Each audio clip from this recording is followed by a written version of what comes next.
The Maelstrom's Edge video rulebook is a series designed to be viewed in order. Watching these videos out of order may result in some confusion.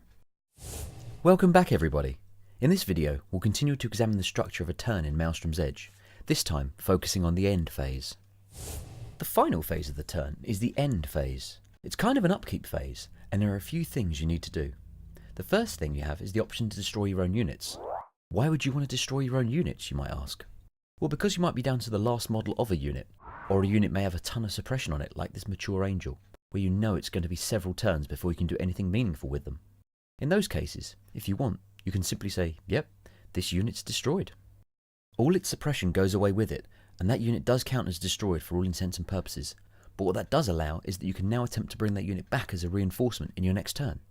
The problem with that strategy is you'll likely have to spend command points to get them back, and if you're playing a mission where you have to give up victory points when units are destroyed, obviously that's going to hurt you.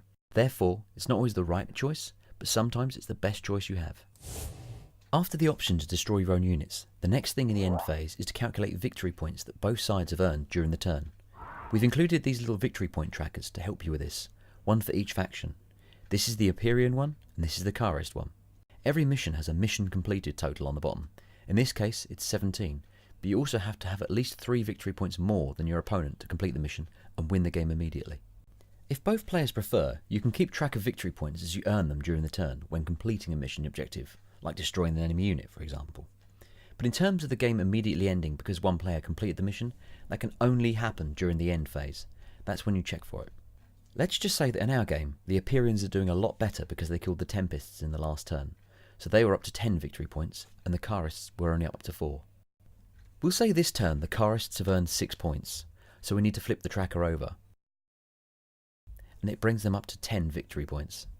The Empyreans only got 4 points this turn, so they're up to 14.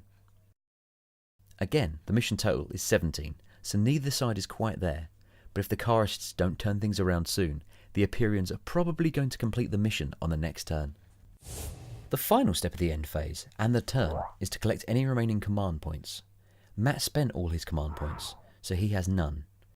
Danielle will say that her journeyman used 2 of his command points to reduce suppression on the hunter and the fireflies. This leaves her 1 on her journeyman and 1 on her apprentice. She's now going to collect those back and put them into her command point pool to be added to any command points she generates next turn. And that marks the end of the end phase and the end of the turn. If the game isn't over because either side completed the mission, then you go on to play another turn. Thanks for watching, and make sure to check out our next video where we'll jump into the rules for movement and terrain.